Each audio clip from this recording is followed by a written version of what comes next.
The House will come to order.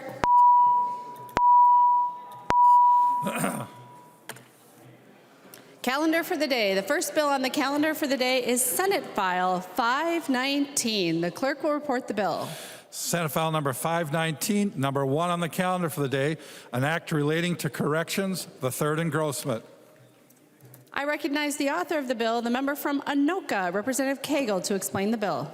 Thank you, Madam Speaker and members. Senate File 519 is a bill that I work closely on with Senator Osmick, and it's a bill that is based on some re-entry legislation that was passed in 2009 in New Jersey. What this bill does, members, is it deals with really big barriers people re-entering community have from prison. They face a lack of access to ID cards. In Minnesota, you need 2 forms of ID to get a state ID or driver's license. And so what this bill would do is simply direct DVS to accept DOC or Federal Bureau of Prisons ID cards as a secondary document to get a driver's license or other state ID. It also, to give you a better picture of how common this practice is, 22 states have allowed the Department of Corrections IDs in their Department of Motor Vehicle. Section 2 codifies into law many current practices and policies of the Department of Corrections and adds other requirements into law for the department that will help people returning to community succeed and become productive members of our society. This section came to us from our Senate author and requires the Commissioner to provide a range of information and assist those incarcerated upon release, such as general information on SNAP benefits, local career workforce centers, access to their own medical records, accounting for court order payments, and assist with obtaining their birth certificates and ID cards at no cost. The Commissioner is also required to provide a 1-month supply of non-narcotic medications that have been prescribed to the person incarcerated upon release, and along with 2 30-day refills. The last section in this bill is also really important, members. I sit on the Preventing Homelessness subdivision, and we heard startling statistics about the number of people being released from incarceration into homelessness.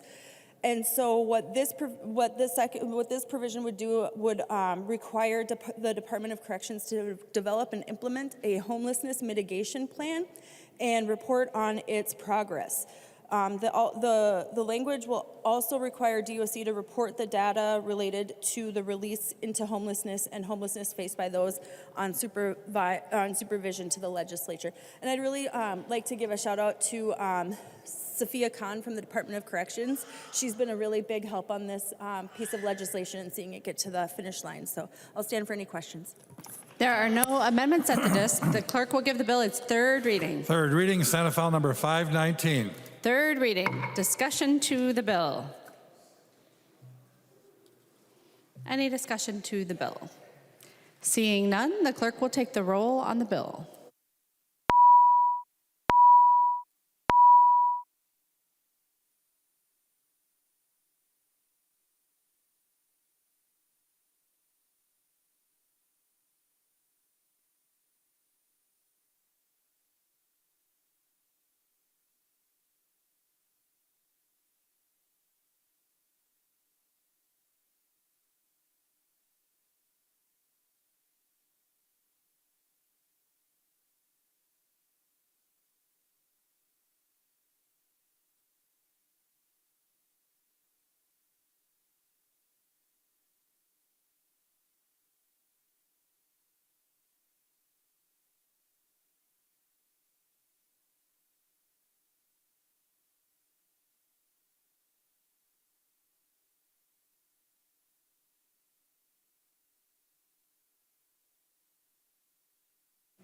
Members voting remotely, please vote.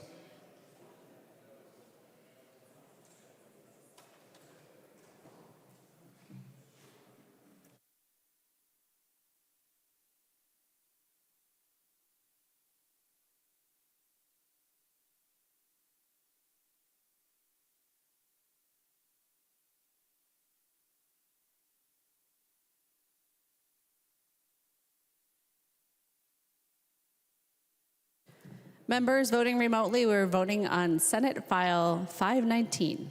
Please vote.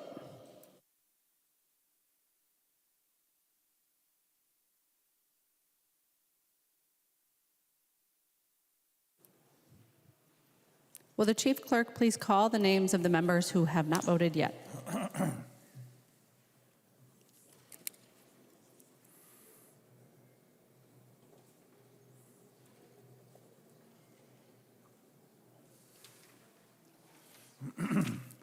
Baker. Baker votes aye. Baker, aye. Berg. Berg, aye. Berg, aye. Davney. Davney. Green. Green, no. Green, no. Grossel. Russell, aye. Grossel, aye. Gruenhagen. Green, aye. Gruenhagen, aye. Hansen, R. Hansen R. Aye. Hansen, R, aye. Hassan. Hassan, aye. Hassan, aye. Hausman. Hausman, aye. Hausman, aye. Heinrich. Heinrich, aye. Heinrich, aye. Hertas. Hertas, aye. Hertas, aye. Hollins. Collins, aye. Hollins, aye. Hewitt. Hewitt, aye. Hewitt, aye. Igo. Igo, aye. Igo, aye. Kosnick. Kosnick, aye. Kosnick, aye. Kreshaw. Creed, aye. Kreshaw, aye. Listlegard. Listlegard, aye. Listlegard, aye. Lucero. Lucero, no. Lucero, no. Mariani. Mariani, aye. Mariani, aye. Mason. Mason, aye. Mason, aye. McDonald.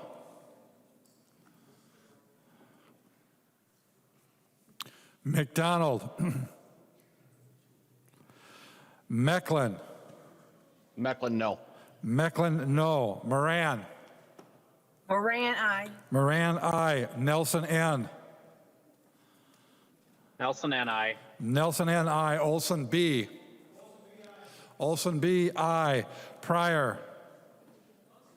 Pryor, aye. Pryor, aye. Swazinski.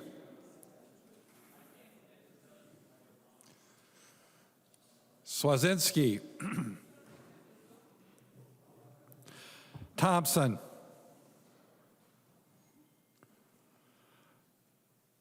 Thompson. Vang. Bang, aye. Vang, aye. West.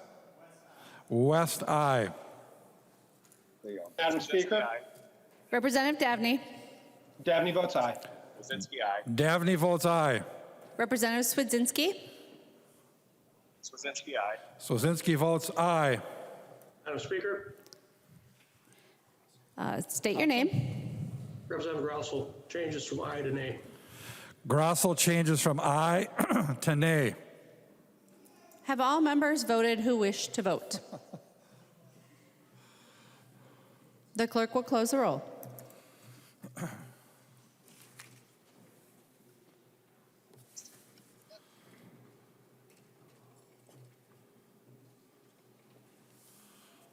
There being 124 ayes and 7 nays, the bill is passed and its title agreed to.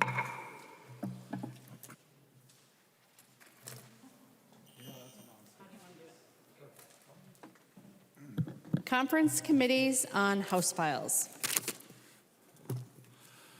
Conference Committee report on House File number 2128, an act relating to state government, modifying provisions for health and human services.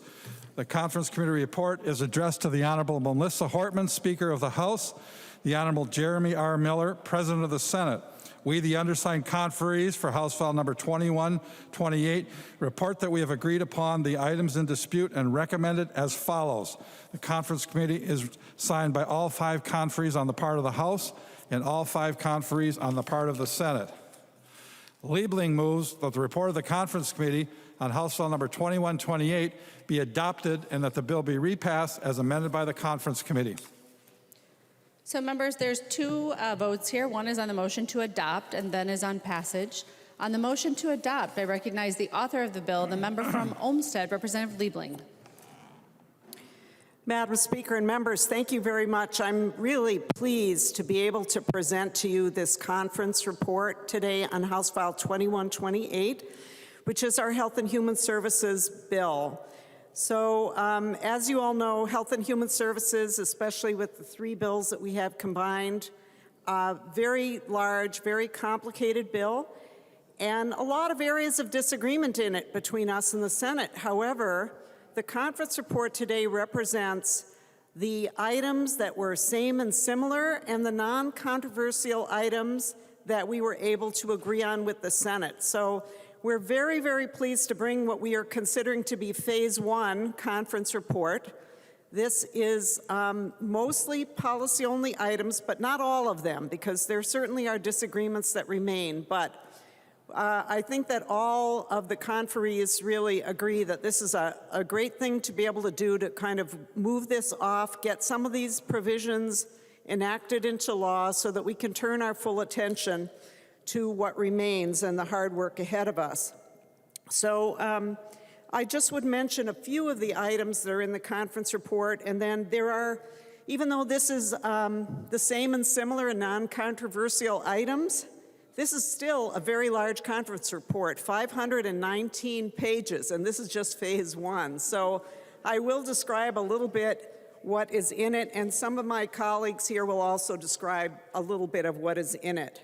So some of the important items are, there's a provision that was carried by me and by Senator Benson that changes the way Hennepin County Medical Center gets paid through medical assistance. This is super important because there are some federal changes that are happening that would be severely impacting their ability to continue to function, and so we're really happy to get this going, and I know that many people in Hennepin County will be very relieved by the passage of this conference report. There is a number of members' bills in here. There is a bill that is Representative Bonner's bill on the pharmacy gag rule. There is a provision on recuperative care. If some of you might recall, this is concern about people who are homeless that get discharged from a hospital that have no place to go to recover. And this basically sets up a procedure to begin thinking about how we might design a benefit for that. There are a number of policy bills in here that are non-controversial. There's Representative Cleavorn's bill on birth and death certificates that just makes it a little cleaner and a little really protects privacy by making sure that only the right people can get a hold of those birth and death records, or birth records, I should say.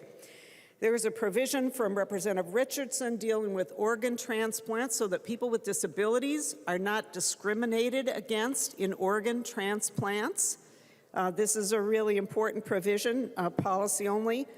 And there's a provision here that will help providers, healthcare providers, get credentialed a little bit more quickly, make sure that they don't wait and wait and wait before organizations give them their credentials.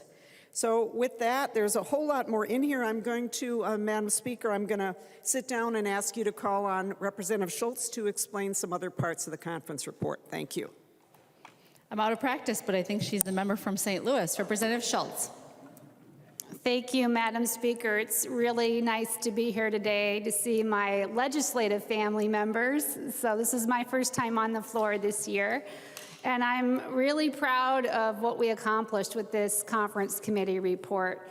A lot of that credit goes to Chair Liebling, who really wanted to drive and make sure that we can accomplish as much as we can. And we were willing to do it across party lines. So that's how meaningful this bill is. And I hope you can all support it. Because if you wish to support older adults, people with disabilities, and children, you're going to want to vote for this conference committee report.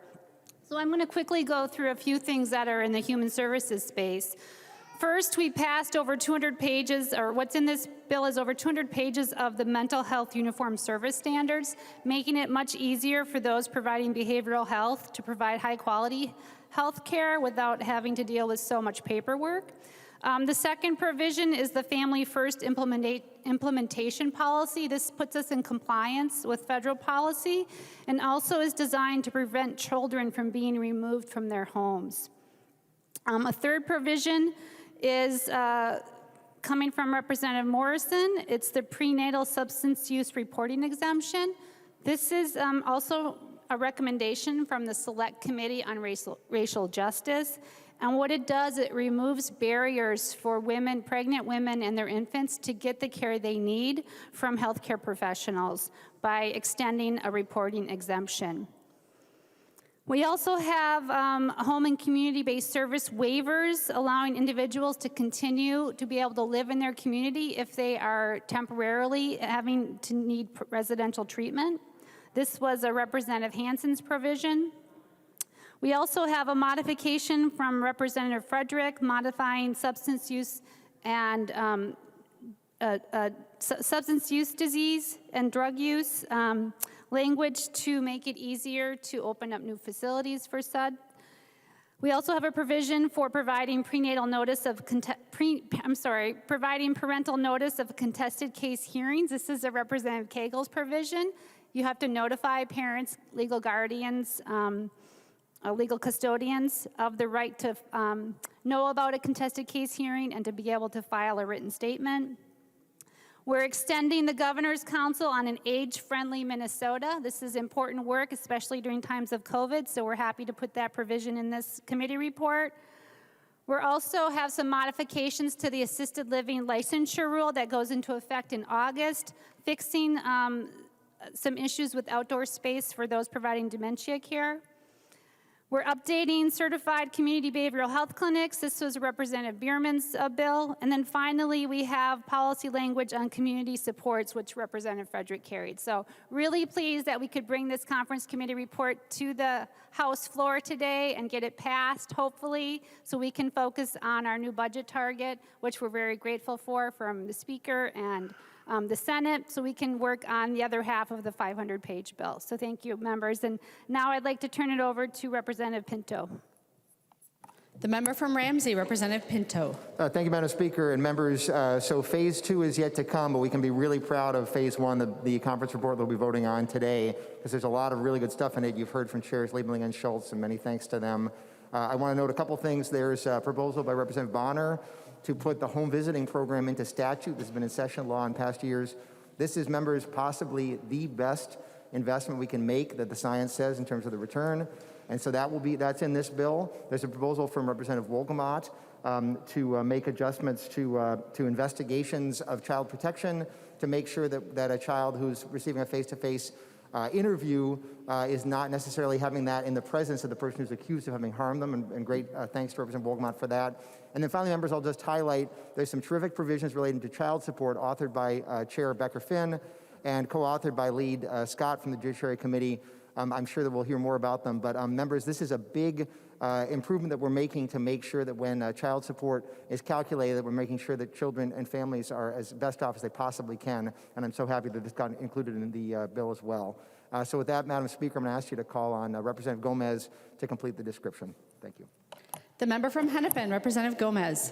Thank you, Madam Speaker. And I too am really proud of the work that happened in the last few weeks in this conference committee. It's my first time kind of being in the HHS space, and I'm getting a hang of the acronyms, but the way that this bill impacts people's lives is just so profound, and I'm really proud that we were able to come together on so many provisions in it.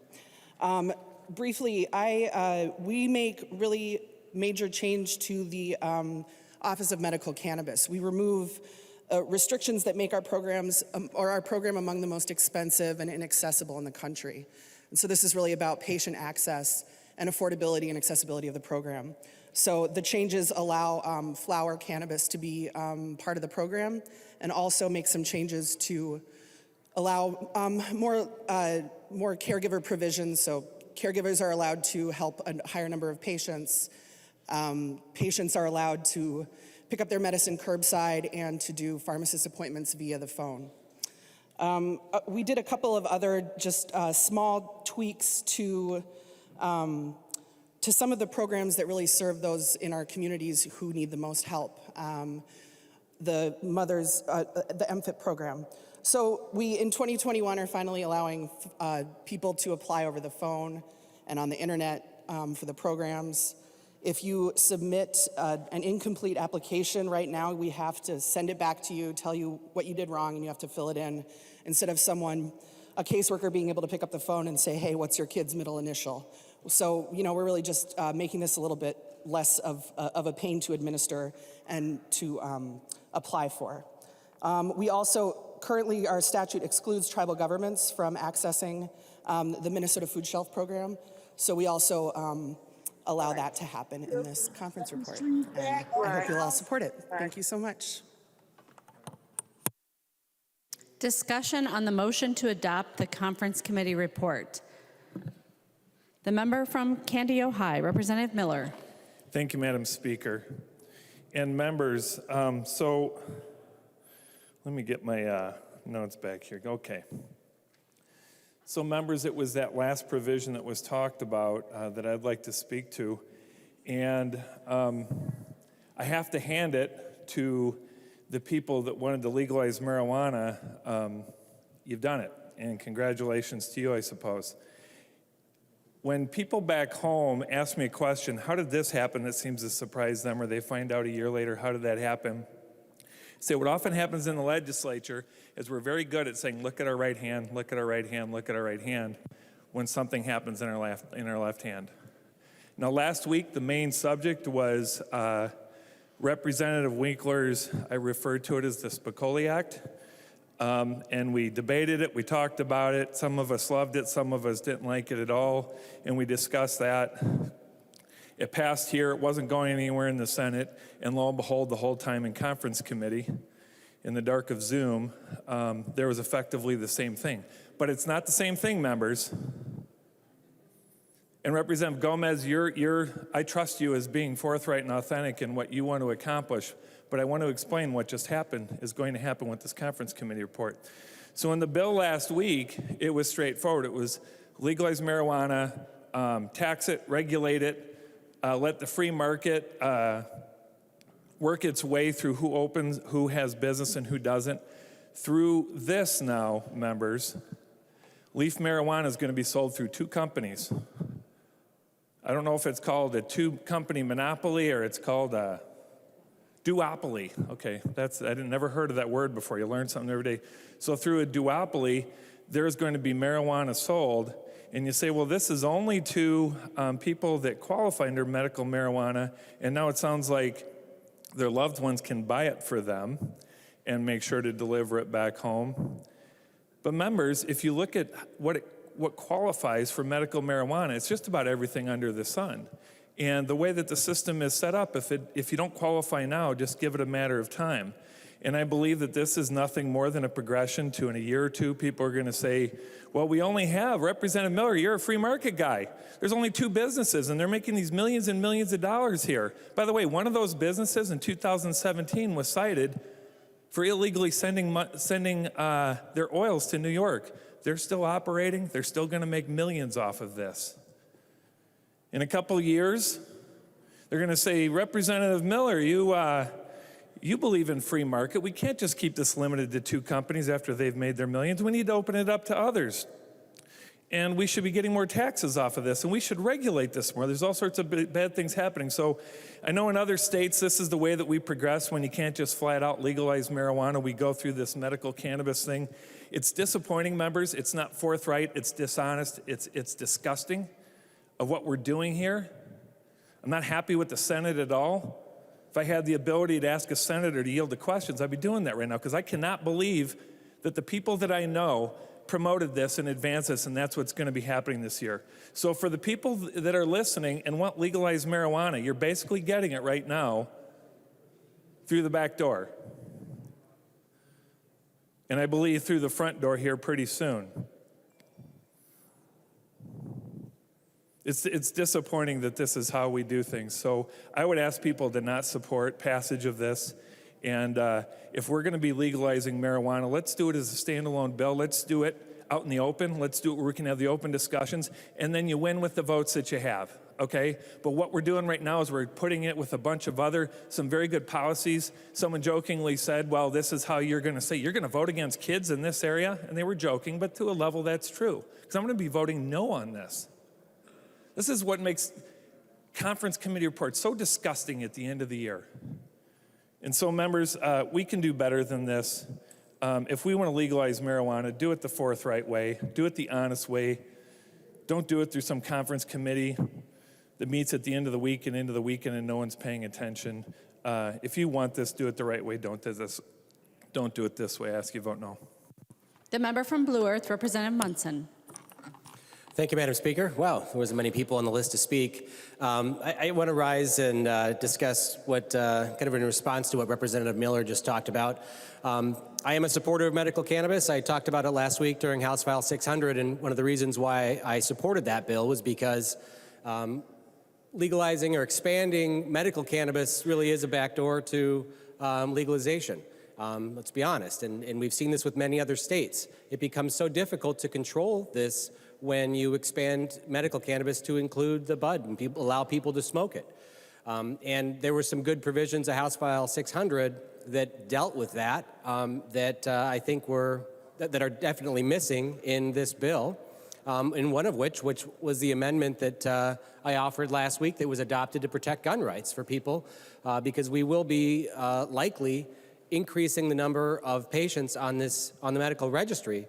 It's well known that medical cannabis is hundreds and hundreds, $600-800 a month for many patients, and that is out of the reach of so many people. We have this non-addictive drug that works to treat so many ailments, and I've met with so many veterans groups and Veterans for Cannabis that want less expensive cannabis, and they can't afford the oil that's out there today. There's also a significant issue with the tax consequences because it is illegal federally, that a company that spends so much money to produce this oil still has to pay full corporate tax. They don't get to deduct their business expenses for all of the extra work needed to process the oil, so it also increases the cost. So my hope is that this provision in the bill expanding it to flower will lower the cost of medical cannabis for so many people. However, Representative Miller is correct. It restricts this production to just a couple of companies, and that is not good either. So while I support that provision, the medical cannabis provision in this bill, I hope we can address this whole program and put guardrails around it for public safety and so many other provisions that were in House File 600 that are good ones that I think we could agree to. So with that, I won't be supporting the bill today, but I do support that provision, and I want to speak in favor of the medical cannabis expansion for so many people in Minnesota. Thank you. The member from Wright, Representative Lucero. Thank you, Madam Speaker. And I am wondering if Representative Hamilton would yield for a question. Representative Hamilton, will you yield to a question? I will, Madam Speaker. Representative Lucero. Thank you, Madam Speaker, and thank you, Representative Hamilton. I did not ask you in advance to yield, so I'm hoping that I'm not stepping on any toes.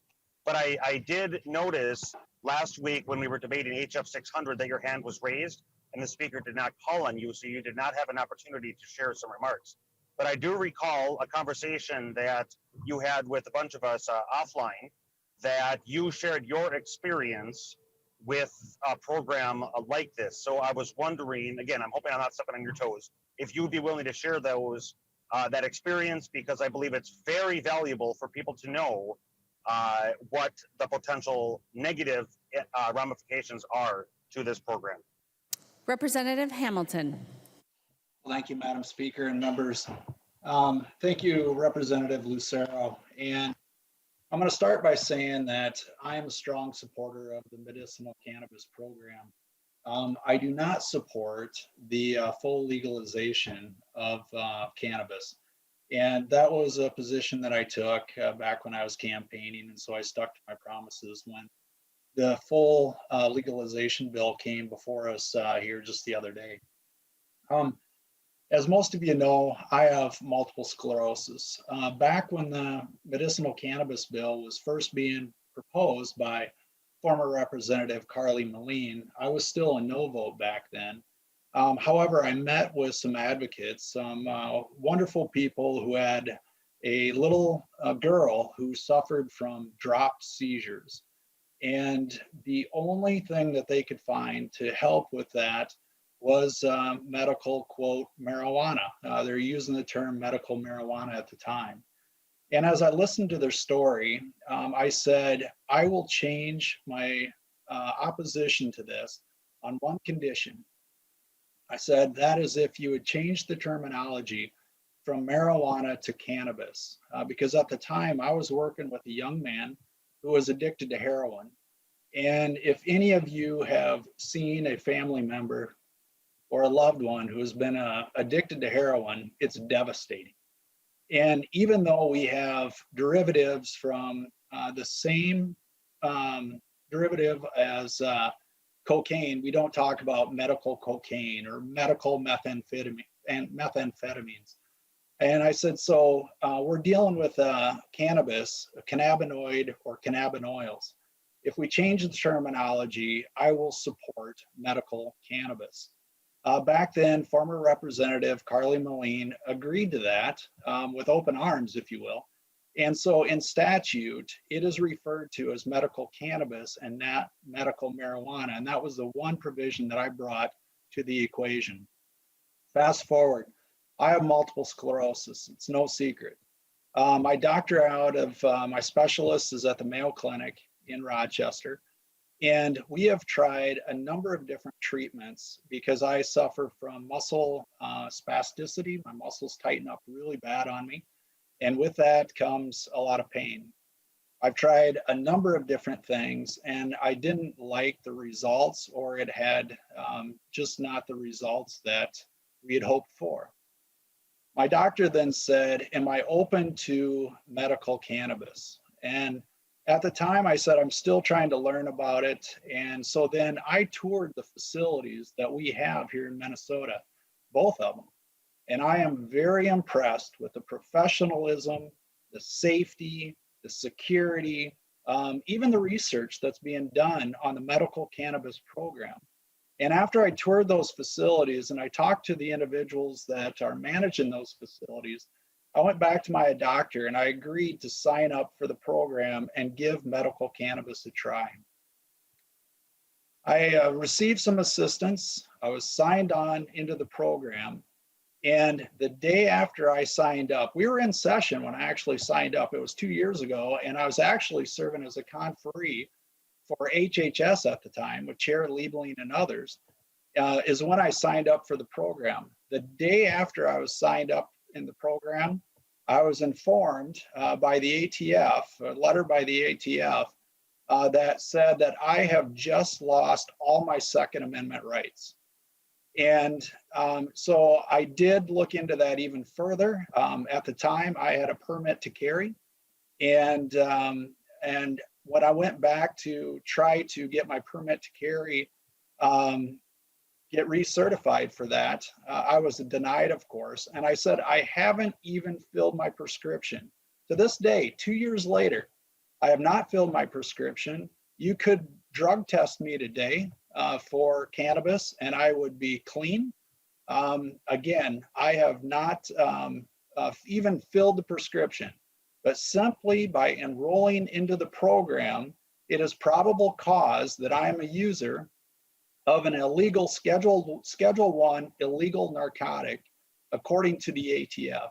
So myself and 40,000 law-abiding citizens, if you will, in the state of Minnesota, have lost our Second Amendment rights. And it is absolutely devastating. And so I have contacted many, not all, but many of our congressional delegates out in Washington, D.C., and others, trying to get this changed from a Schedule I to a Schedule II.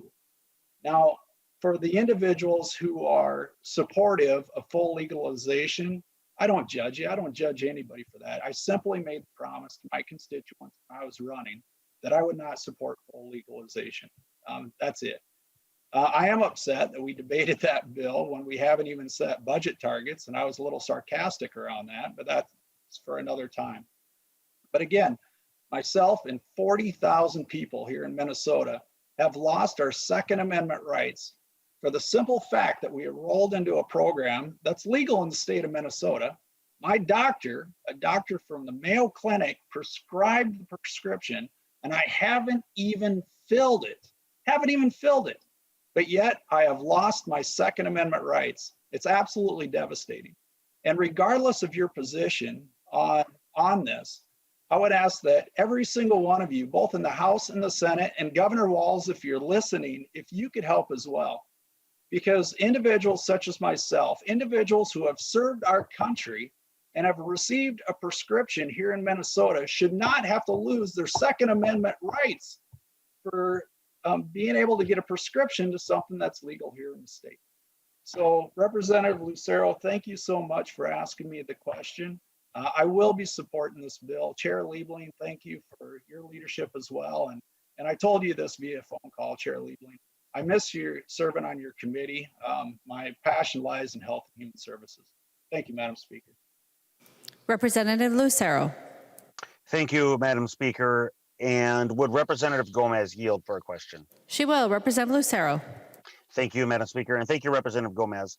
I don't have HF 600 in front of me, so I'm just going off of memory, but there were a series of provisions that we discussed last week that dealt with limitations in regards to recreational now, obviously the context, but where it could be sold, I think was, the distance for different geographic locations, and there was age limits. So without having all of those in front of me, those provisions, I guess, could you go through some of the limitations on provisions that might have had overlap with HF 600? And one, just off the top of my head, I'm thinking of is in regards to age. Can somebody who's 18, 19, or 20 fill a prescription for medical cannabis to smoke it now under the conference report that we're discussing? Representative Gomez. Thank you, Madam Speaker, and thank you, Representative Lucero. You have to be 21 to access smokable cannabis under the conference report. As you know, other forms of cannabis are accessible to those under 21, but that's how this is written. Representative Lucero. That's all I have. Thank you, Madam Speaker. The member from Anoka, Representative Scott. Thank you, Madam Speaker. And I just wanted to speak to the child support provisions. Representative Pinto alluded to what some of those were, but one of the pieces that came really as a surprise to me was that in current statute for family law, there's no requirement when a child ages out or when the expense of child care changes that the obligor is not informed of that. The person that's paying the child support is not informed of that change. So they could in fact be paying for a child that's no longer in child care, or maybe they've moved from an infant to a toddler rate, which is two different things. And so I'm really glad that this provision was adopted. There's also work in there from the Child Support Task Force, which I served on, and I won't say my real thoughts on it because I don't want to discourage anyone from being on that task force in the future because it was so much fun. But I will say that we adopted a new table. I don't think it's perfect, but one of the things that it really does do is for people on the low end of the income scale, it really does help these people. The payers, for instance, it tries to give them some self-support reserve so they're not living in total poverty just to pay their child support. Members, I just wanted to bring your attention to those two items, and yeah, that's it. Thank you, Madam Speaker. The member from Anoka, Representative Koegel. Thank you, Madam Speaker. Members, I just really want to thank the conferees for including House File 60 in there. And I most of all wanted to thank a couple of my constituents, Terry and Alan Rieger, for their relentless advocacy of this provision that allows for the notification, parental notification when there's maltreatment involved. And I just also want to thank Terry and Alan for sending me pictures of their grandson, Chase. Their grandson, Chase, was really the reason behind this provision, and I'm so glad we were able to get this done. So thank you very much. The member from Hennepin, Representative Gomez. Thank you, Madam Speaker. We sort of covered some of this, but I did want to respond to some of the things that folks said about the Office of Medical Cannabis provisions. A couple things. This is not about legalization. This is about patients. This is about people who are suffering. This is about people who are in pain. This is about kids with seizure disorders who don't respond to any other medication. This is about people who were taking massive amounts of opiates for intractable and chronic pain and can find some relief with this basically non-addictive substance that doesn't kill you like opioids do. So, I think we really need to stay focused on what this conversation actually is. It's about affordability, like Representative Munson said. Right now, this program is almost totally inaccessible to people who are low income. So many veterans who are suffering with PTSD, for which cannabis is a really good treatment for a lot of people, just don't have access to it.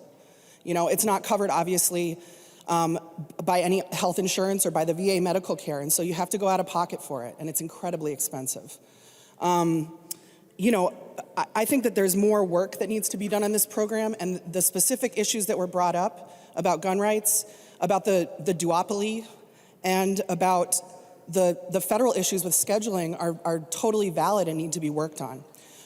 Representative Liebling, Chair Liebling carried in her bill, or put in her bill, a bill I carried which would have changed the scheduling of cannabis in Minnesota and appealed to the DEA, I think it is, or no? DEA? To reschedule it federally.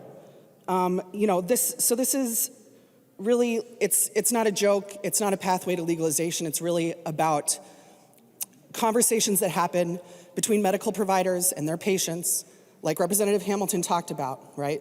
It's not just that anybody can go and get signed up on this program. A physician has to put you on the registry. There are a lot of regulations. It's actually really, really hard. We have a very inaccessible program. We don't have a really loose program. So, I really want us to, I know that this is a hard conversation, that the conversation about cannabis has decades of really momentum and frankly a lot of misinformation in it, but we really need to look at the emerging science about the medical applications of this compound are really hopeful, and it's really a safe alternative to a lot of other things that are less good. So thank you, Madam Speaker. The member from Washington, Representative Jurgens. Thank you, Madam Speaker. And one of the best parts of this bill, in my opinion, is the expansion of the medical marijuana to include the leaf product. One of the two plants, pardon the pun, in the state of Minnesota is in Cottage Grove, Leafline Labs. And I've met with them in the past, and asked them how business was going and talked about competition, and they told me that their greatest competition is the black market. People get the prescription for medical marijuana, and since insurance doesn't pay for it, they have to pay out of pocket. And the liquids, pills, and vapor cost a lot of money to produce. So that raises the price. And what happens is a lot of the individuals, once they get the prescription, rather than going that route of the legal medical marijuana, end up just going on the black market and getting it and self-medicating that way. So this is a much needed expansion of medical marijuana. I appreciate that it is in the language that is making it here today, and I intend to support the bill largely because of that provision in it.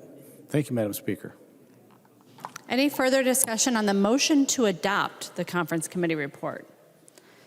Seeing none, all those in favor, please say aye.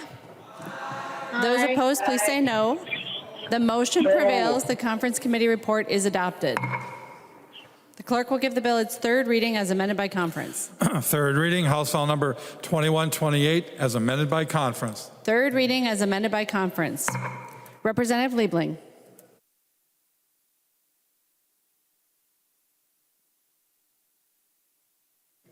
I think your microphone's not working there. Try that one. Ooh, okay. All right, so thank you, members, for a good debate on this conference report. I think it is, again, I'm very pleased, and I think the conference committee worked very well together. I want to thank, first of all, the conferees, all of the conferees. who worked extremely hard, and our Senate partners were, it was really very good discussions, and I really appreciated everybody's work and input. But I especially want to thank the staff, because you all know how much our staff are part of every single thing that we do. And in this case, in HHS, they work incredibly hard, and they are so smart and so dedicated to making everything work out well. And so I want to especially just thank, again, the nonpartisan staff in the House, Randy Chun, Elizabeth Clarkvist, Sarah Sunderman, Danielle Punelli, and Doug Berg and Annie Mock. The revisor staff, everybody working at home, just doing amazing work. Sandy Serrani, Betty Dilks, and Cherie Spears. And of course, our partisan staff. My committee legislative assistant, Krista Niedernhofer. Chris McCall, who is not actually officially with us, but does an amazing amount of work in every place he is. Yingya Vang, Joe Durheim, Polly Sirk-Venick, Molly Peterson, and Jeremiah Wingstead, who I know does a ton of work for the Republican caucus, and we're very glad he's there helping everybody make sense of what we're doing.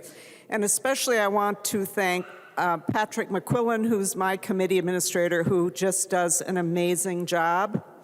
So with this, members, I think that we can let nobody say that we were not able to do any work this session, because this represents a ton of work that we are getting done on time, and it's good bipartisan work that we should all be very proud to vote for. So with that, members, I ask for your green vote. Seeing no further discussion, the clerk will take the roll on the bill.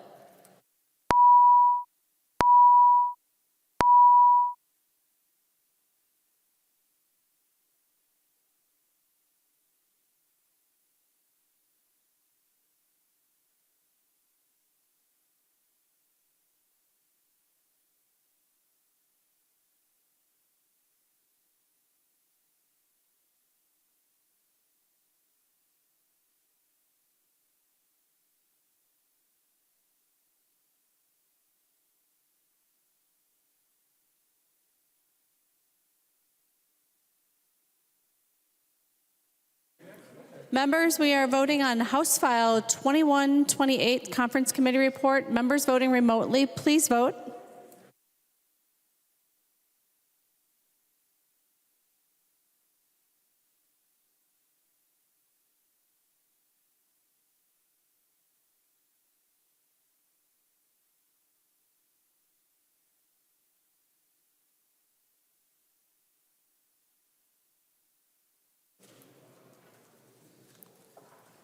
Will the Chief Clerk please call the names of the members who have not voted yet?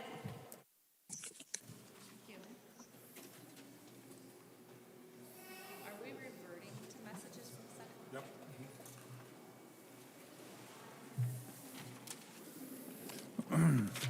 Berg.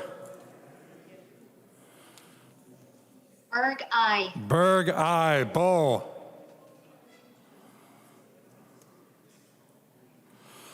Bo. Davney. Daphne, aye. Davney, aye. Green.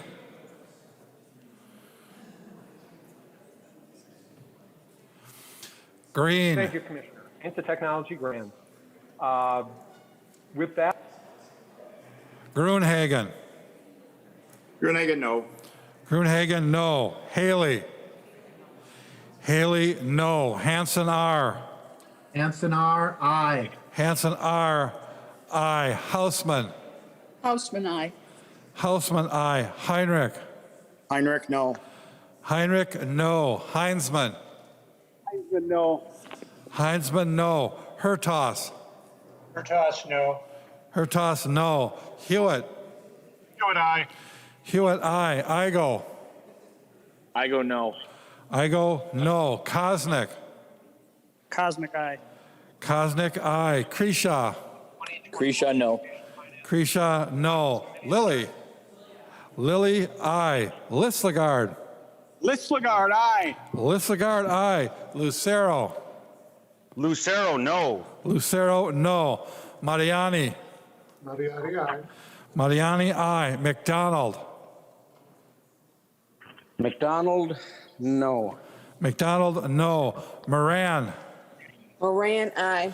Moran, aye. Nelson, N.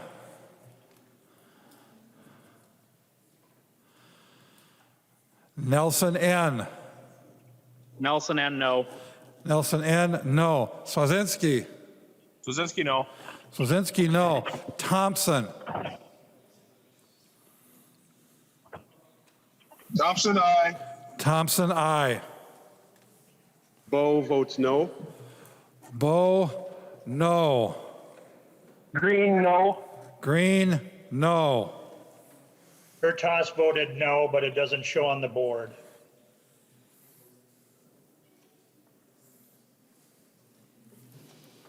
The clerk will close the roll.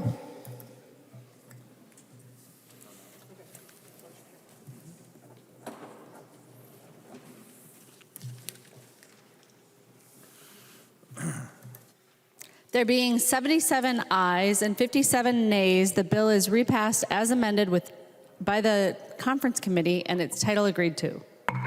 Without objection, we will revert to messages from the Senate. Message from the Senate, Madam Speaker. I hereby announce that the Senate has concurred in and adopted the report of the Conference Committee on Senate File Number 958, an act relating to state government, the Department of Agriculture. The Senate has repassed said bill in accordance with the recommendation report of the Conference Committee. The message is signed Cal R. Ludeman, Secretary of the Senate.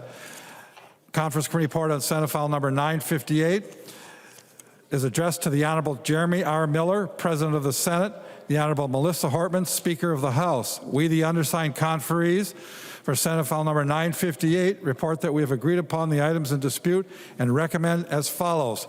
The Conference Committee report is signed by all 5 conferees on the part of the House and all 5 conferees on the part of the Senate.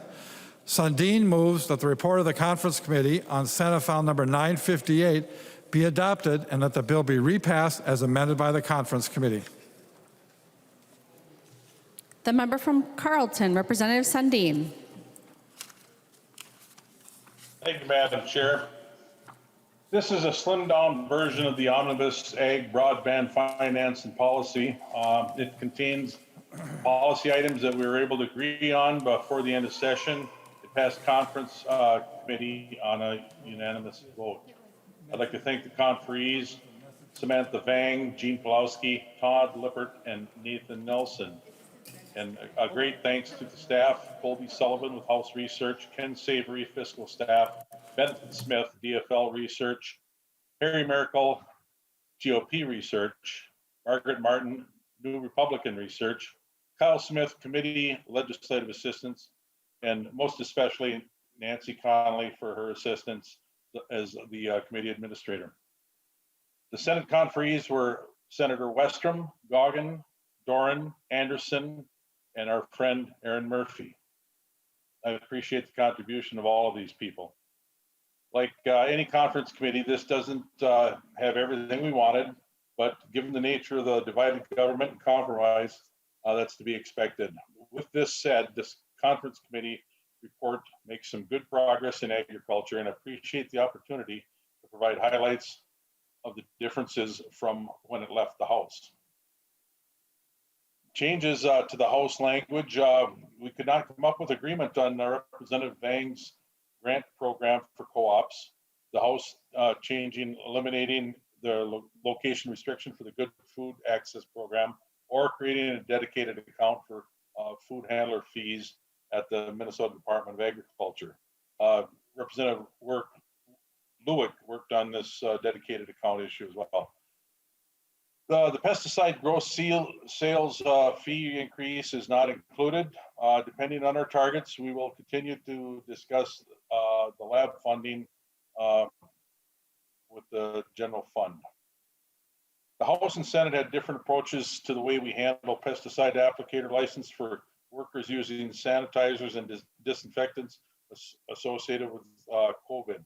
The compromise makes the exemption on going rather than having an end date as contained in the House, but limits it to COVID cleaning activity that uses common sanitizers and disinfectants. The Senate exempted a broader group of people, including applicators dealing with industrial, commercial, HVAC, mold, so this significantly narrowed that. We have the garage guys. These are the people that process wild game in their garage or on their property. We made some tweaks to the provisions regarding license exemptions for certain wild game processors. We took most of the House language, but modified the House limit to $20,000 a year for wild game to include an option of 20,000 or 200 deer carcasses. The Senate had a 90-day limit, and it also modified the disposal of deer in CWD management areas to ensure that they would be disposed of safely and accordingly to DNR hunting rule restrictions. I'd like to thank Chair Eklund for his work on this disposal issue. On the Board of Animal Health membership, the House went in with 2 additional seats to the board, small animal vet and a tribal member, appointed by the governor and the state vet, and eliminated the Senate advice and consent on governor's appointments. The Senate wasn't too fond of those changes, but finally agreed to add 1 new member, a member from a federally recognized tribe located in Minnesota that is a livestock producer. While the interest of the tribe was primarily related to CWD, we think they will bring a broader, important perspective to the board. And I feel good that the Senate agreed to authorizing this fully voting member. I still think the small animal vet perspective would be a good addition to the Board of Animal Health's responsibility for dog and cat breeders, but it will have to wait till next year. Representative Lippert had multiple provisions updating the farmer lender mediation program. While we were successful getting the 5-year extension to the program, the Senate would not accept the 30-day extension to the mediation process. And if there's any questions on that, I would defer to Representative Lippert. The Senate had some new provisions. The Senate had a provision from Representative Backer. The Senate had a provision Representative Backer advocated for in this body for which raised the payment limit for broader implications. So the Minnesota Department of Agriculture now is directed to do a review during the interim and limits on other issues and report back next February. I'm looking forward to further work on that. We took the Senate provision allowing cottage food pet treats. That was a part of a larger package of cottage food initiatives led by Representative Vang, and I would defer to Representative Vang for any of the cottage food questions. The Senate had 2 provisions dealing with CWD. We did not take their position eliminating established management, but the Board of Animal Health and the DNR signed off on compromise language that would allow movement if tested negative for chronic wasting disease with an antemortem test validated by the United States Department of Agriculture, and the herd has met other movement requirements as set by the board. So that's included. The second provision adjusts timing of depopulation after CWD is discovered in a herd. The current law requires depopulation after the appraisal process for federal indemnification. The change allows the depopulation after the federal indemnification process is completed. This is more in line with the actual federal process sequencing. We accepted this position. The House and Senate both had a provision allowing EMTs to provide limited medical care to injured police dogs. The Senate carried it in the Ag bill and the House in the HHS bill. The provision authored by Representative Mecklen in the House was included here. So there were other discussions during conference. We talked a lot about the House Emerging Farmers Gift Acceptance, treated seed provisions. Well, the House prohibition on using bio-incentive programs, funding for lobbyists was accepted. The sections dealing with the program report back and allowing grantees to reapply for funds that were prorated due to insufficient funding levels. This will be considered in June as well as the structure of the biofuels infrastructure grant program. The Senate had a section dealing with changes to the MPCA feedlot and pasture land permits. This is also being carried in the Environment Committee, which has jurisdiction over the MPCA. The Senate had language on broadband funding, which was related to funding, and we'll tackle that in June as well, now that we have $70 million to invest in broadband. I'll stand for questions. I certainly do ask for your support, and I will defer to any of the committee members that may have input on these issues. There are a few other issues that weren't really huge, and I won't go into them unless necessary. So I'll stand for questions. Thank you, Madam Chair. Discussion on the motion to adopt the conference committee report on Senate File 958. Any discussion? Seeing none, all those in favor, please say aye. Those opposed, please say no. The motion prevails. The conference committee report is adopted. The clerk will give the bill its third reading as amended by conference. Third reading, Senate File number 958, as amended by conference. Third reading. Discussion to the bill. Seeing none. Oh, the member from Pope, Representative Anderson. Thank you, Madam Speaker and members. I had some concerns about this bill, policy items, when it left the floor last week, and I still do have some concerns. And my main concern is with changes made to the Board of Animal Health, the board of folks that serve on that board. I strongly feel that the board is doing an outstanding job currently, and I don't see any need to make changes in the makeup of the board. And I especially don't think the legislature should be mandating the makeup of members of the Board of Animal Health. And I think we all know that a lot of discussion has taken place the last few years about how the board has handled cervidae, chronic wasting disease, things like that. And it is a big topic. It's an important topic. But there's discussion going on. In fact, there's been legislation that would take away the board's authority on the cervid farms and give that authority to the DNR. In fact, I think it was in the bill that left, the environment bill that left the floor here last week. So I think until that is all straightened out, I don't see the need to make changes in the Board of Animal Health until we know for sure if they're going to continue regulating cervid farms, the deer and elk farms, or if that's going to be given to the DNR. And then finally, if there is a member of a federally recognized tribe on the Board of Animal Health, I asked the question in committee, would the board have any jurisdiction over tribal land if they have a member on the Board of Animal Health?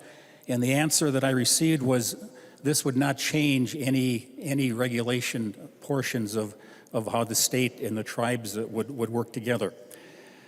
So because of those reasons, Madam Speaker and members, I still have concerns about that part mainly. I would wish that we could leave the board the way it is. They do an outstanding job with production agriculture, our cattle, our hogs, our turkeys and chickens and such, and don't feel we should be making changes in that board's makeup. And because of that, I cannot support the bill today, Madam Speaker. The member from Aitkin, Representative Lewick. Thank you, Madam Speaker, and I want to thank Chair Sundin for the hard work he's put into this, and I want to echo some of the thoughts that Chair Anderson also put forward. My biggest concern here is with the proposed changes to Board of Animal Health, and I really think we're kind of shooting from the hip here, and I'm really, and I made this clear when the bill originally left the House floor. And I would just have great umbrage with, rather than putting our tribal government on the same plane as the commissioner of the DNR or the commissioner of agriculture as an ex officio member that can bring that entire expertise across all the tribal governments to the Board of Animal Health. Rather, we've so-called compromised on something that I don't think is going to serve us well in the long run. I'm an adamant supporter. I've got a significant amount of tribal members that I represent in District 10B. This, frankly, is to me talking down to those tribal governments. Say, well, we'll have the governor could put somebody on the board. He could already put somebody on the board that's a tribal member. That's allowed. There's nothing that says the governor can't do that. But here's the thing. We've got other people beyond chronic wasting disease that have a very legitimate concern about how we deal with live animals and ultimately put them into the food chain for human beings. We've got some unique things that apply to many people in the Islamic faith as to how their animals are dealt with, what animals are used, how they're used. The Jewish faith, I'm aware of some smaller poultry producers that tend to be generally of a general ethnic background that specialize in this area. And so where is this going to stop? When we start to go down this road, if we're going to be fair to everybody, why do we need to make this a 21-person board so that every ethnic group is represented?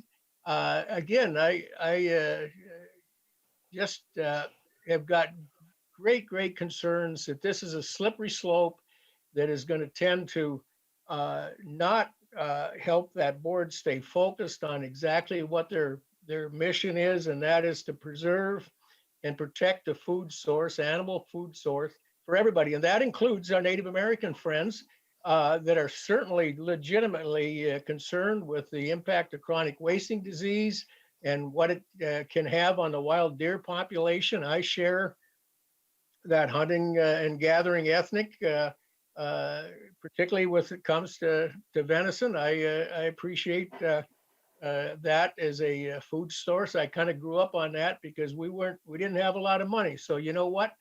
If we had a choice, being able to harvest venison or have to, we could get real money for those dairy calves at the sale barn and didn't have to raise them up and consume them if we could help out the freezer with a little venison. But again, I appreciate Chair Sundin's work on this. I'm disappointed that we're frankly not placing tribal governments at the appropriate level on the same footing as the Department of Natural Resources. Any of the commissioners, they can speak one-on-one with authority to the governor, and that's where they should be named in statute. So with great hesitation, I'm not going to be able to support this. And as a guy that takes this agriculture stuff very, very seriously, I've devoted my entire time in the legislation and working in this area. I hesitate, but I'm just not going to be able to support this bill. But I appreciate the work that all the committee members have done here. But I think we're not being fair, and we're actually talking down to tribal governments by not elevating them to an ex officio member in this area. So appreciate the work, Chair Sundin, and thank you, Madam Speaker. The member from Pine, Representative Nelson N. Thank you, Madam Speaker. And as we look over the past few months of working on the bill, the ag and broadband. I just wanted to send a thank you to Chair Sundin and also to Senator Westrom, going through the conference committee and putting everything together. Overall, it's a bill that only has policy in it, and as we come to the end of session, we need the budget, and we're finally getting some targets out today, but there is some good policy in there, and I do want to. I would encourage a yes vote on this, and as we, not everything is perfect, but I think agriculture in a lot of ways is nonpartisan, and I think we should keep it that way. And I just thank you for all the staff and the conferees for putting this together today. Thank you. The member from Brown, Representative Torkelson. Well, thank you, Madam Speaker and members. And thank you, Chair Sundin and the members of the conference committee for bringing this bill forward. And generally, it is a good policy bill, but there is a fly in the ointment, and that are the changes to the Board of Animal Health.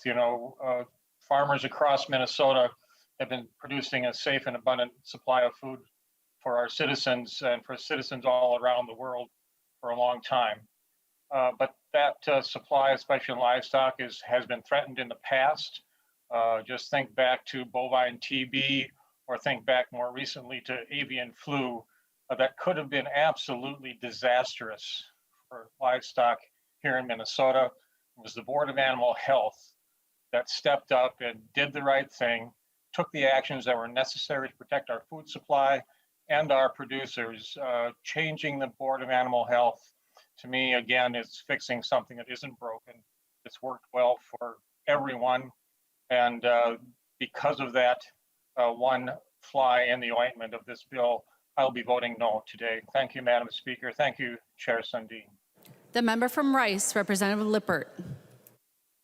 Thank you, Madam Speaker. Members, I just simply want to respond to some of the Board of Animal Health comments. I support the provisions. I think members of the tribal nations have a lot to offer this conversation. And one of the concerning parts of the conversation in committee and conversation with the Senate was whether members of the tribal nations will be full voting participants in the Board of Animal Health.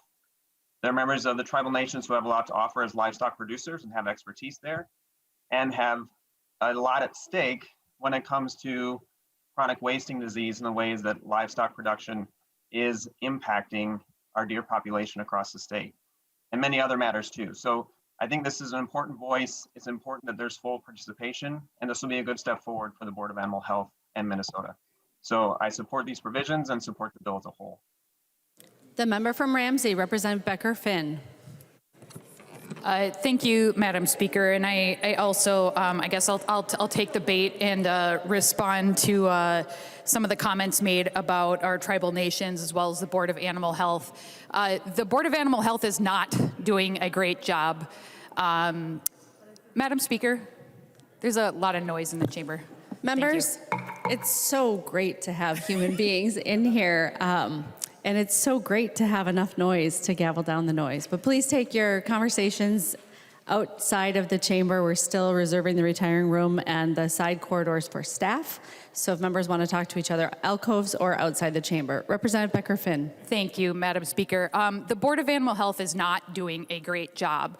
If you have seen the map of the spread of chronic wasting disease from deer farm to deer farm, you can trace them back. The current most recent case of a positive CWD farm in Beltrami County, I would encourage you to reach out to the folks who live in Beltrami County and in that area to see how they feel about it and see if they think that the Board of Animal Health is doing a great job, because that positive case can be traced back to another positive farm that can then be traced back to another positive farm. And if we were properly regulating this industry, this would absolutely not be happening. So I think it's important to push back on that. The mission of the Board of Animal Health is to protect health, and unfortunately, unfortunately, protecting different industries has taken priority over, especially over the last couple years when it comes to chronic wasting disease.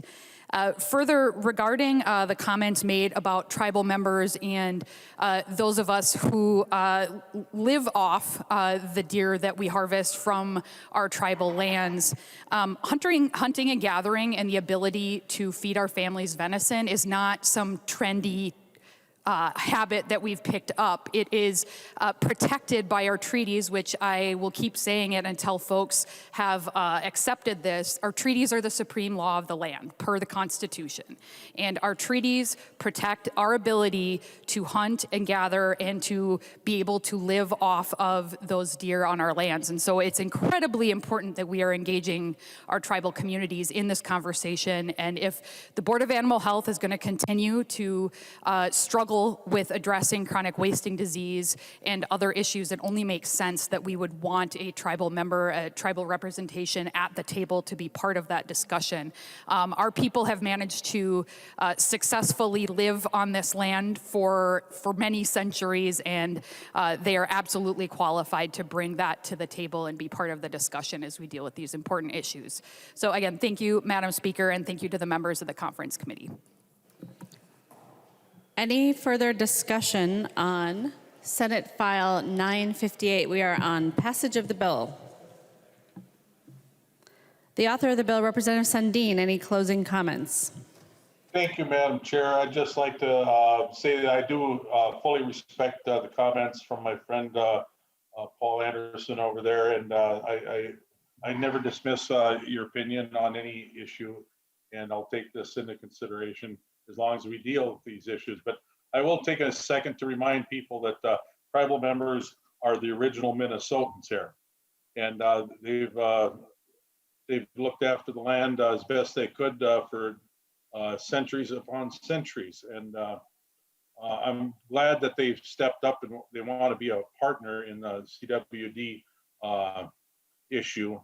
And I'll remind people as well, my understanding that they actually have purview, the Native tribes do, the original Minnesotans have purview over about 20% of the land mass in Minnesota. So they can have pretty much free reign on what they want to do anyway. I just really appreciate the fact that they came to us and want to be a partner, an equal partner in solving the CWD spread. So, you know, rather than ignore the technology and the research that goes on, they want to join in and be a part to stop the spread of this nasty, nasty disease. It's out of control, as we've heard just minutes ago. So to protect a $1 billion industry of deer hunting in Minnesota, this is actually a very good investment. And I appreciate the cooperation of everyone in the committees, and I urge passage of the bill. The clerk will take the roll on the bill.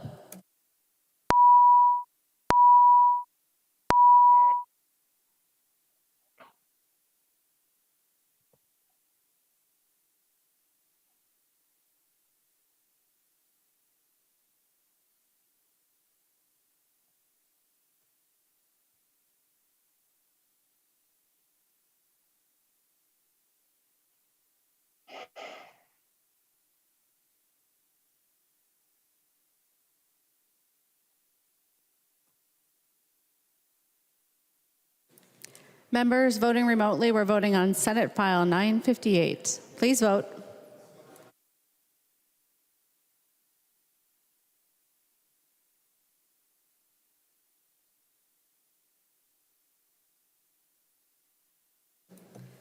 Will the Chief Clerk please call the names of the members who have not voted yet?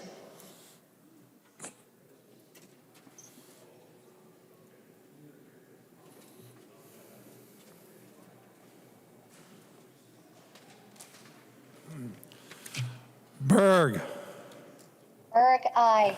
Berg, aye. Bo. Bo votes no. Bo, no. Gomez. Gomez, aye. Green. Green, no. Green, no. Gruenhagen. Gruenhagen, no. Gruenhagen, no. Hansen, R. Hansen R, aye. Hanson, aye. Hausman. Hausman, aye. Hausman, aye. Heinrich. Heinrich, no.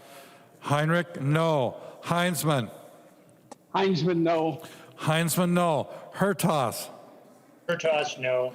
Hertas, no. Hewitt. Hewitt, aye. Hewitt, aye. Kosnick.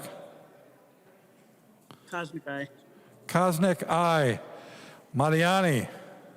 Mariani, aye. Mariani, aye. McDonald. Donald, no. McDonald, no. Moran. Moran, aye. Moran, aye. Nelson, N.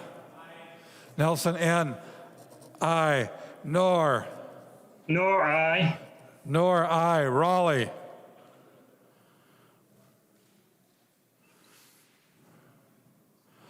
Raleigh. Thompson. Thompson. Thompson, aye. Thompson, aye. Thompson, aye.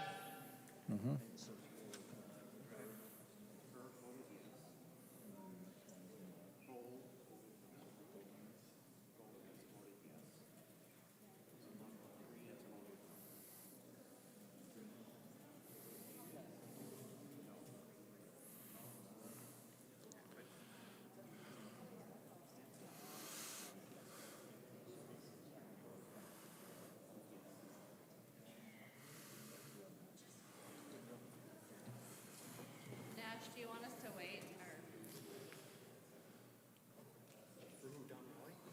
Yeah.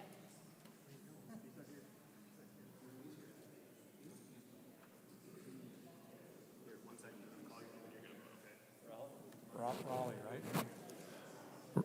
Raleigh. I can't hear it because the kid just. Raleigh, no. The clerk will close the roll.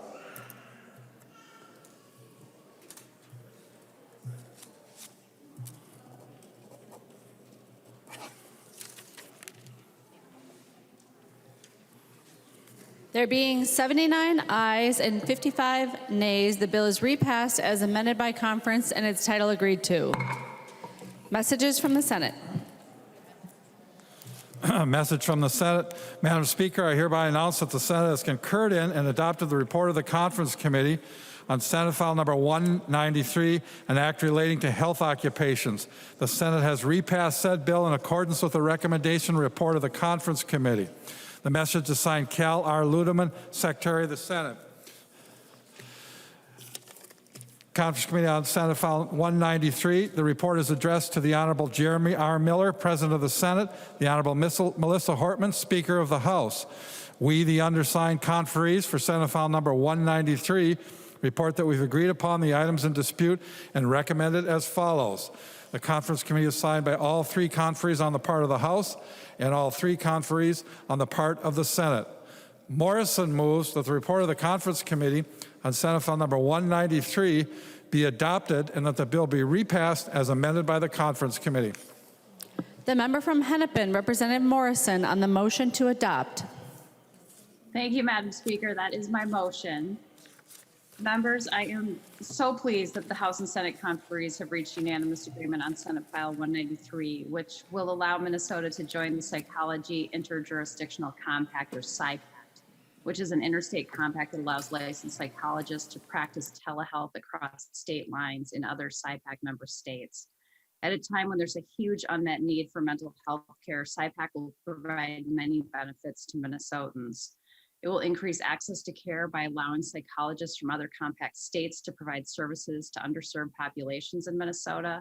This is an important equity issue as people in rural areas and certain disadvantaged populations currently have long waits for services or receive no services at all. It will improve quality of care. Minnesota psychologists can follow a patient that attends college out of state or serves in the United States military and is highly mobile, or continue to treat a patient that spends part of the year in another state. SIPACT is strongly supported by the United States Department of Defense to support their personnel and their families who move frequently. Veteran suicide is at unacceptably high rates. We owe it to our vets to help them get the care they need. We don't have enough psychologists in Minnesota now to meet our needs, and without SIPACT and the psychologists from other compact states, we won't be able to fill that need for over a decade. It takes a student entering college many years of study before becoming a fully licensed psychologist. This is an important advance, and I remind you members with no impact on the general fund to help Minnesotans get the care they need. I want to thank the advocates who worked with us and all the Minnesotans who reached out from across the state to voice their support for this bill. I'm grateful to my co-authors, including Representative Keel, and I want to thank my House conferees, Representatives Moeller and Rasmussen, as well as Senate conferees, Senators Benson, Draheim, and Wickland, for working together to find bipartisan agreements so that Minnesota can join SIPACT. And special thanks to all staff who made this possible, especially Addie Miller, who stepped in to serve as our House Conference Committee CA. Any further discussion on adoption of the report? Seeing none, all those in favor of adoption, please say aye. Aye. Those opposed, please say no. The motion prevails. The report is adopted. The clerk will give the bill its third reading as amended by conference. Third reading, Senate File Number 193, as amended by conference. Third reading, discussion to the conference committee report. Representative Morrison, Representative Rasmussen, what county?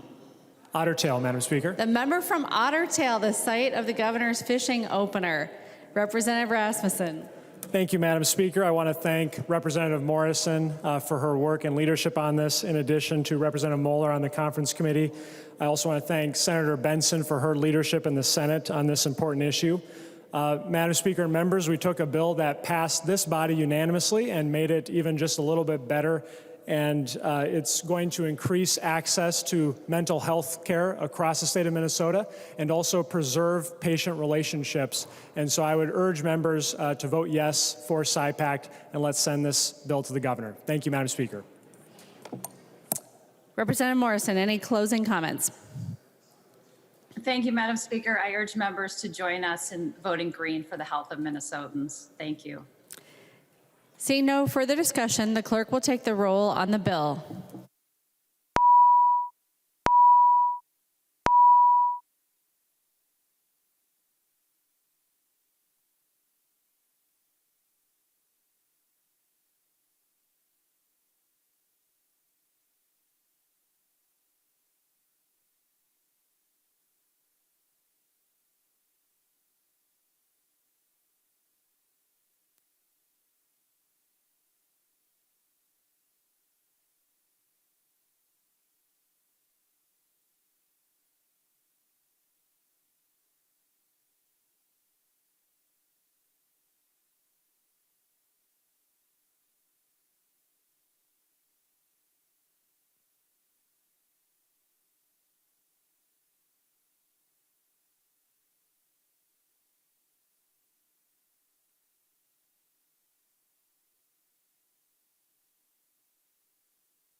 Members voting remotely, please vote. Will the clerk please call the names of the members who have not voted yet?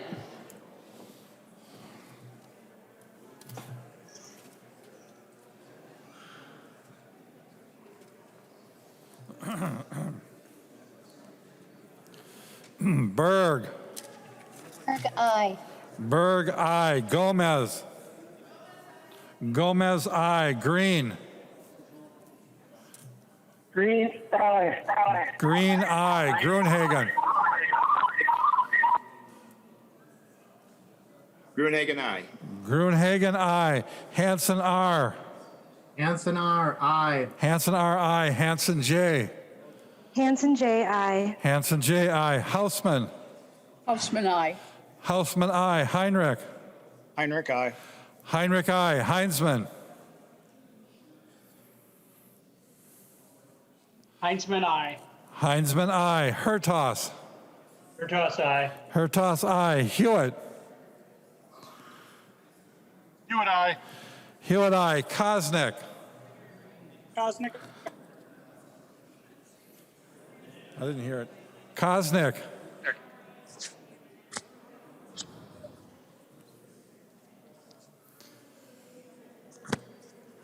Kosnick, aye. Kosnick, aye. Mariani. Mariani, aye. Mariani, aye. McDonald. McDonald, aye. McDonald, aye. Moran. Moran, aye. Moran, aye. Nelson N. Nelson N, aye. Pryor. Pryor, aye. Pryor, aye. Sandsted.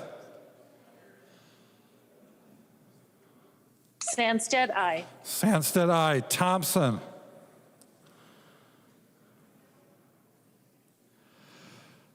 Thompson. Speaker Hortman. Speaker Hortman, aye. Speaker Hortman, aye.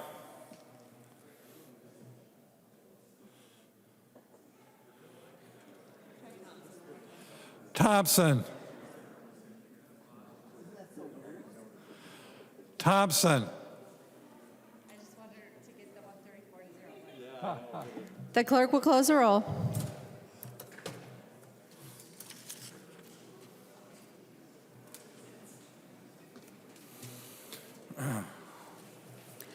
There being 133 ayes and 0 nays, the bill is repassed as amended by the conference committee and its title agreed to.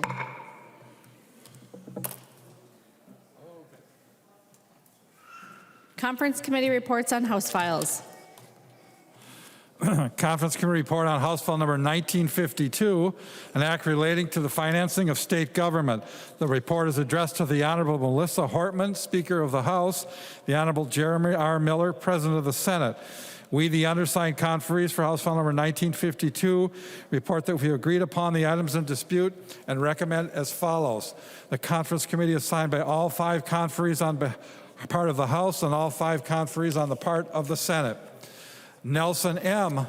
moves that the report of the Conference Committee on House Bill number 1972 be adopted and that the bill be repassed as amended by the Conference Committee. The member from Hennepin, the author of the bill, Representative Nelson. Thank you, Madam Speaker. Thank you, members. This is the Policy Conference Committee report for the elections, or the State Government Finance and Elections Committee. And I'd like to start off by thanking our staff, the partisan and nonpartisan staff from the Senate, Alec Bjorn, Christina Wilson, Nicole Warwick, David Razanen, Nicholas Maharis, Stephanie James, staff from the House, my CA, Amanda Rudolph, my LA, Sydney Spreck, our DFL researcher, Ian Gallagher, our nonpartisan staff, Matt Gehring, Chelsea Griffin, Jeff Debo, Ben Johnson, and of course, the one we couldn't live without is Helen Roberts, who helps us to balance the checkbook. I also like to thank the members from the Senate, Chair Kiffmeyer, Senator Curran, Senator Howe, Senator Lang, and Senator Carlson, and from the House, Representative Nash, Representative Greenman, Representative Mason, and Representative Zhang, all of them for their hard work and dedication to getting this done.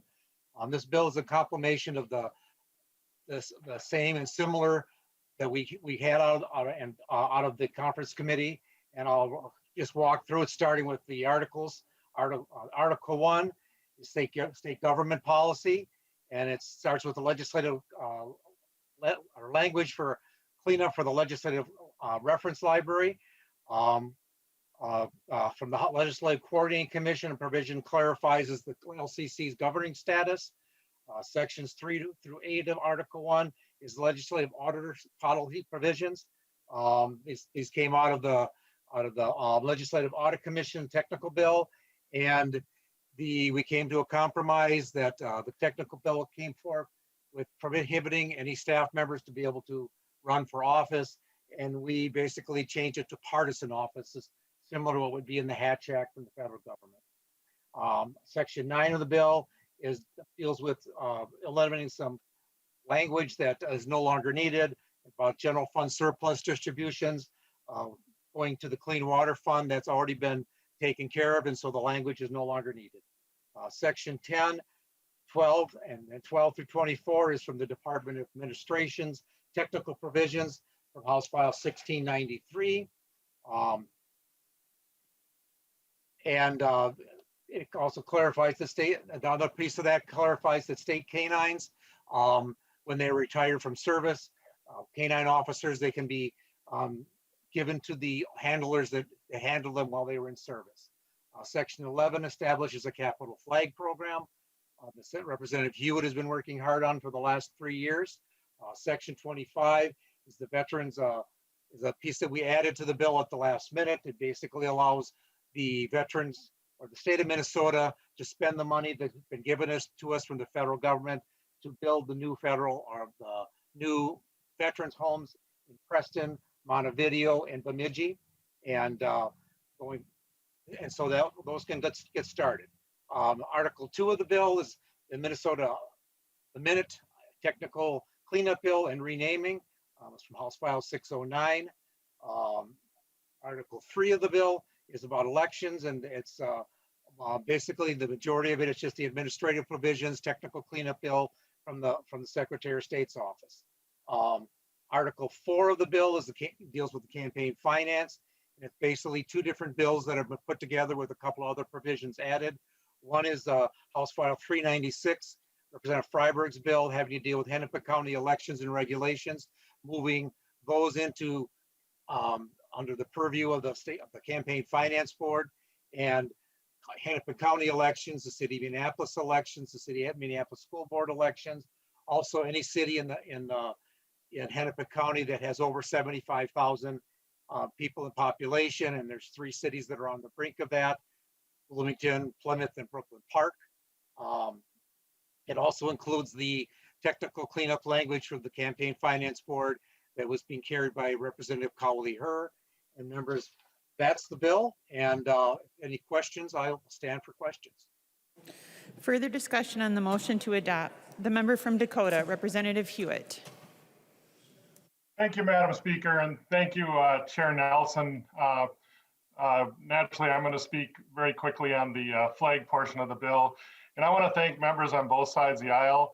You have always been empathetic to this and understand it's very personal to me. I also want to thank Senator Lang, who really carried this over in the Senate for us. As most of you know, the story of why I really pushed for this is I am a member of a Gold Star family. When I was 5 years old, I lost my brother in Vietnam.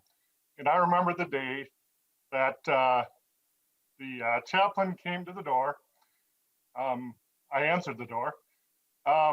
It was really devastating, and it really did a number on our family for years. But I want to tell you something that I really remember most and that I have with me today, and it passes around our family, is the flag that was given to our family from the government. I thought about the story of that when I was thinking, well, is there something we can do as legislators for our first responders and for our soldiers, they're part of the program too, that would really tell them thank you for their service when they die in the line of duty. And I want to also let you all know that what an appropriate day to pass this, because this week is National EMS Week. And so I'm going to ask a favor of all of our members to, if you have time, call up the ambulance garage and tell them thank you, or stop in and give them a fist bump, or just kind of remember them this week, because this has been really a heck of a year for them. As most of you know, we lost a few of them actually. And I really think this is really an appropriate step. And I really appreciate the work that a lot of people have put into it. Thank you, Madam Speaker. Further discussion. The member from Carver, Representative Nash. Well, thank you, Madam Speaker, and members. As the Republican conferee from the House on this, these were all universally agreed upon provisions. This is a good policy discussion, and I look forward to coming back and talking about the things that are different in the 2 bills, but for now, this is a very good bill. Thank you. Further discussion on the motion to adopt the conference committee report. Seeing no further discussion, excuse me, Representative from, we'll just, Washington County, Representative Detmer. Thank you, Madam Speaker. And again, I'd like to just speak briefly on our 3 new veterans homes that are going to appear in our state. And I want to thank the federal government for coming up with the $80+ million that the governor will be putting forth and the legislature putting forth towards the three veterans homes, Bemidji, and also thank Representative Bliss and Representative Grosso for their work in the Bemidji area, and also Montevideo, Representative Miller for the work that he's done in his community there in Montevideo area, and also Representative Davids for the Preston area. I visited all three of these locations, and we're going to have one of the finest veterans homes programs in the country right here in Minnesota. So thank you, Madam Speaker. Further discussion on adoption of the report? Seeing no further discussion, all those in favor of adoption, please say aye. Aye. Those opposed, please say no. Aye. The motion prevails. The clerk will give the bill its third reading as amended by conference. House File Number 1952, third reading as amended by conference. Third reading as amended by conference. Discussion to the bill.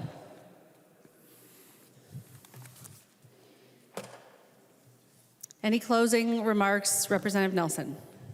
Thank you, Madam Speaker and members. This is a good bill. As Representative Nash said, it contains parts from both the House and the Senate and language that we worked out so that we would all come to agreement. So I ask for your green vote.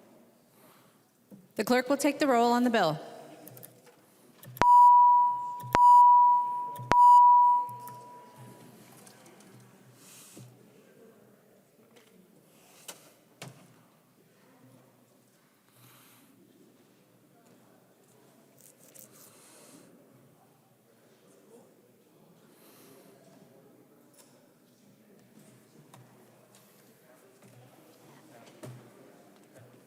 What?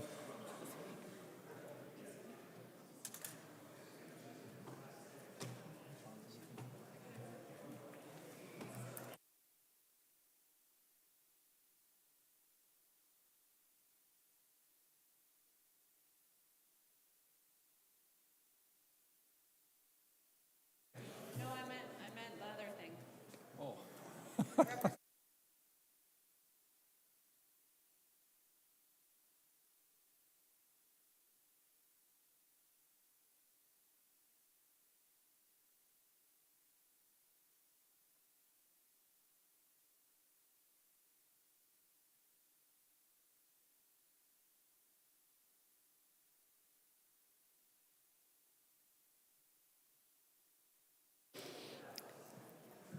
Members, please vote. Will the chief clerk please call the names of the members who have not voted yet?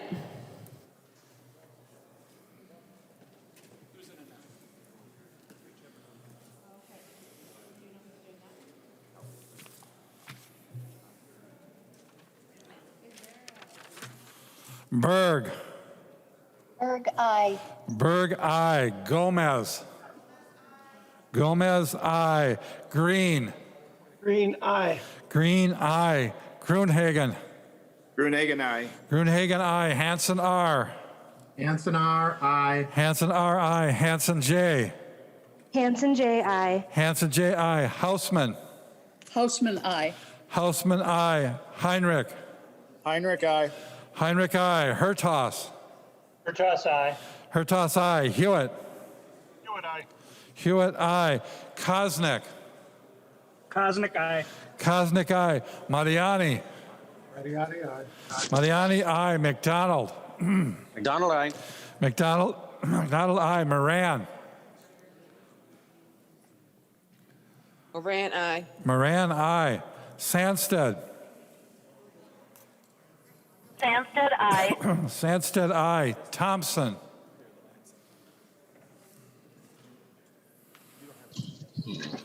Thompson.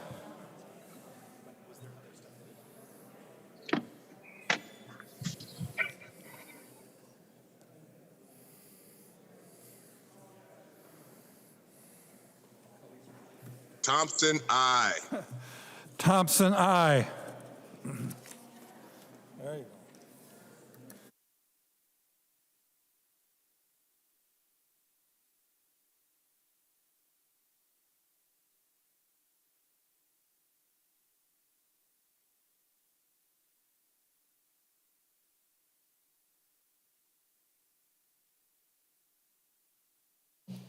The clerk will close the roll.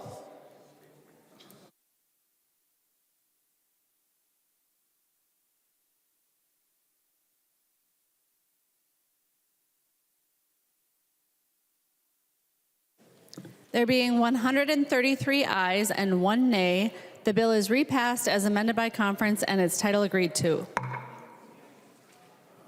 Motions and resolutions. There are copies of the non-controversial motions at the House desk and online. If there is no objection, we will take action on these motions first. Hearing no objection, the motions prevail. Announcements. The member from Ramsey, Representative Herr. Thank you, Speaker Hortman. Members, Regent Cowley Eileen Herr passed away on May 13th, 2021 in St. Paul, Minnesota.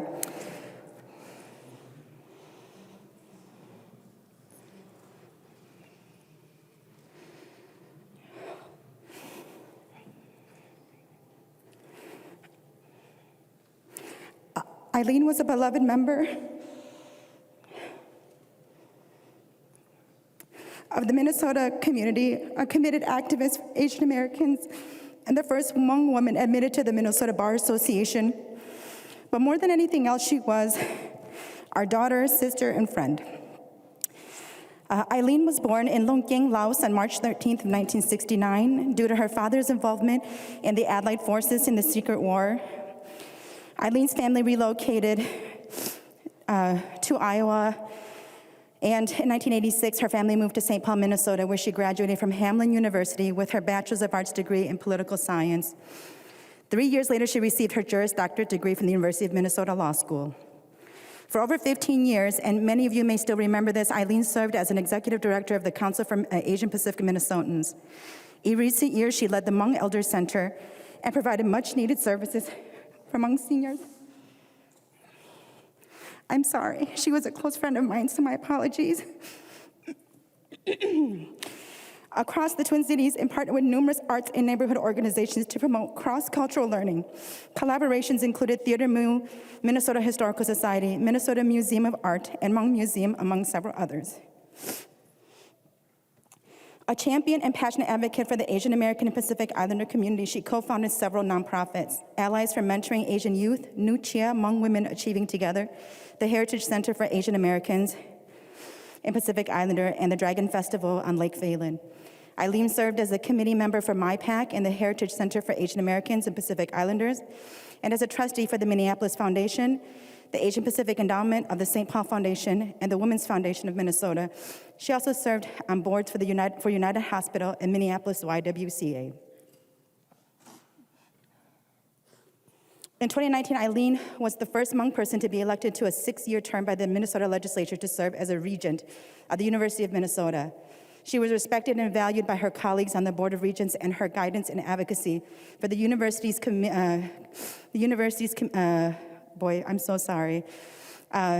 into the university community, and she will sorely be missed. She was deeply committed to her community and to Minnesota. Like all Minnesotans, she loved gardening, spending time outdoors, and being with family. Eileen was our sister, our daughter, and our families, and was a part of our family. She will be missed by friends and colleagues near and far. Madam Speaker, I would request a moment of silence. Members, please rise for a moment of silence.